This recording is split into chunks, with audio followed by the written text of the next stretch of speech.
আসসালামু আলাইকুম এভরিওয়ান। আজ আপনাদের সাথে কবুতর ভুনা করার পারফেক্ট একটি রেসিপি শেয়ার করব। এইভাবে কবুতর ভুনা করলে খেতে খুবই ভালো লাগে।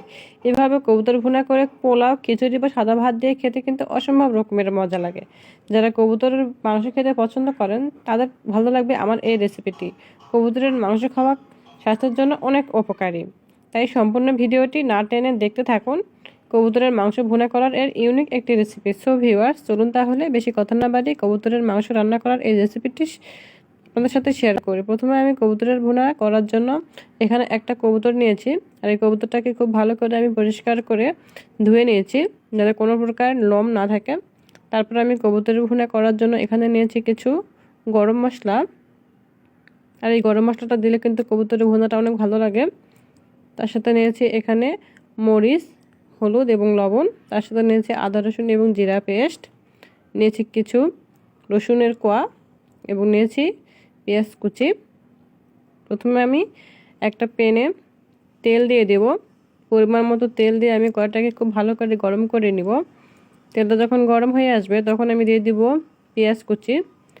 আর কবুতরের মাংসতে কিন্তু একটু পেঁয়াজটা খুব বেশি দিলেই ভালো লাগে, তাই চেষ্টা করবেন পেঁয়াজটা একটু বেশি দেওয়ার। আর পেঁয়াজটা যখন নরম হয়ে আসবে তখন আমি পেঁয়াজটা খুব ভালো করে ভেজে নেব। পেঁয়াজটা একটু নরম হয়ে আসলে তখন আমি দিয়ে দিব গরম মশলা গুঁড়ো। গরম মশলা দিয়ে আমি আবারও পেঁয়াজটাকে গরম মশলার সাথে খুব ভালো করে মিশিয়ে নেব, যাতে গরম মশলার যে ফ্লেভারটা সেটা খুব ভালোভাবে বের হয়ে আসে। তারপর আমি এ পর্যায়ে দিয়ে দেব আদা রসুন এবং জিরার বাটা, এবং তার সাথে দিয়ে দেব হলুদ, মরিচ এবং লবণ। এটা আপনারা আপনাদের কবুতর যতটুকু সেই পরিমাণে নেবেন। দিয়ে আমি সবগুলো উপকরণ খুব ভালো করে মিশিয়ে রান্না করে নেব। আর এই কবুতরের মাংসটা কিন্তু ভুনা করার জন্য আপনি এই পেঁয়াজটা যত সুন্দর করে, যত ভালো করে সময় নিয়ে কষাতে পারবেন, কবুতরের মাংস ভুনাটা কিন্তু ততটাই খেতে ভালো লাগবে। তারপর আমি সামান্য পরিমাণের পানি দিয়েছি যাতে মশলাটা পুড়ে না যায়।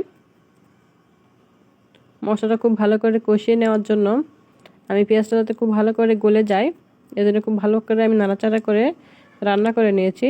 এবং তেলটা যখন উপরে আসবে তখন আমি আগে থেকে পরিষ্কার করে রাখা কবুতরের মাংসগুলো দিয়ে দিব। কবুতরের মাংস দেওয়া হয়ে গেলে আমি একটা স্পুনের সাহায্যে কবুতরের মাংসগুলোকে ওই মশলার মধ্যে খুব ভালো করে রান্না করে নিব। আর এই সময় যদি আপনি কবুতরের মাংসটাকে খুব ভালো করে যদি একটু ভাজা ভাজা করে রান্না করে নেন তাহলে কিন্তু কবুতরের মাংসটা অনেকই ভালো লাগে খেতে। তাই চেষ্টা করবেন একটু হালকা আছে কিছুটা সময় নিয়ে কবুতরের মাংসটা খুব ভালো করে ভুনা করার জন্য। তারপর আমি ঢাকনা দিয়ে ঢেকে দিছি। 2 মিনিটের জন্য আমি ঢাকনা দিয়ে ঢেকে দিয়েছিলাম। তারপর আমি 2 মিনিট পর ঢাকনা তুলে আমি আবারও দেখতেছি যে তেলটা অনেকটাই উপরে আসবে। এ সময় আমি কবুতরের মাংসটা আমার কষানো প্রায় হয়ে গিয়েছে। আপনি কিন্তু যতটা সময় নিয়ে কবুতরের মাংসটা হালকা আছে কষাবেন ততই অনেক ভালো লাগবে খেতে। তেলটা যখন পুরোপুরিভাবে উপরে আসবে, কোনো প্রকার পেঁয়াজ থাকবে না, এই সময় আমি পরিমাণ মতো পানি দিয়ে দিব। আপনারা যেরকম ঝোল চান সেই অনুযায়ী দিবেন। আপনাদের কবুতরটা যদি মাংসটা যদি বেশি হয় তা বেশি ঝোল দিবেন, আর যদি কম হয় তাহলে কমই দিবেন। তবে কবুতরের মাংস ভুনা তরকারিতে একটু ঝোলটা কম থাকাই ভালো লাগে খেতে, কারণ বেশি ঝোল থাকলে কবুতরের মাংসটা ভালো লাগবে না, পানসে হয়ে যাবে। তারপর আমি যে আস্ত রসুনের টুকরো নিয়েছিলাম সেই আস্ত রসুনটা দিয়ে দিব। দিয়ে ঢাকনা দিয়ে ঢেকে আবারও 5 মিনিটের জন্য রান্না করে নিব। ফিরে আসছি 5 মিনিট পর। 5 মিনিট পর আমি ঢাকনা তুলে দেখে নিব যে মাংসটা অনেকটা রান্না হয়েছে কিনা। এই পর্যায়ে আমি খুব ভালো করে নাড়াচাড়া করে আরও কিছুক্ষণের জন্য রান্না করে নিব যাতে মাংসটা খুব ভালোভাবে রান্না হয়ে যায়। আর কবুতরের মাংস কিন্তু খুব তাড়াতাড়ি রান্না হয়ে যায়। কবুতরের মাংস ভুনা যখন হয়ে আসবে তখন আমি দিয়ে দিব ভাজা জিরা গুঁড়া এবং ধনিয়া গুঁড়া। দিয়ে আমি ঢাকনা দিয়ে আবার ঢেকে দিব এবং পরিবেশের জন্য কিছুটা ঠান্ডা করে নিয়েছি। কবুতরের মাংস ভুনা। আর এরকম করে কবুতরের মাংস ভুনা কিন্তু ভীষণই মজা লাগে খেতে।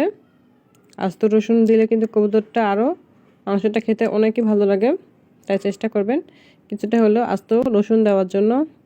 আর আমার রেসিপিটা যদি ভালো লেগে থাকে তাহলে কিন্তু অবশ্যই আমার এই রেসিপিটা ফলো করে বাসায় একবার এইভাবে কবুতরের মাংস রান্না করে দেখবেন যে কতটা ভালো লাগে খেতে। আর আমার রেসিপিটা যদি ভালো লেগে থাকে তাহলে অবশ্যই আমার চ্যানেলটাকে সাবস্ক্রাইব করবেন এবং পাশে থাকা বেল আইকনটি বাজিয়ে দিবেন যাতে আমার চ্যানেলের নতুন ভিডিও সবার আগে আপনার কাছে পৌঁছে যায়। Thank you watching my video.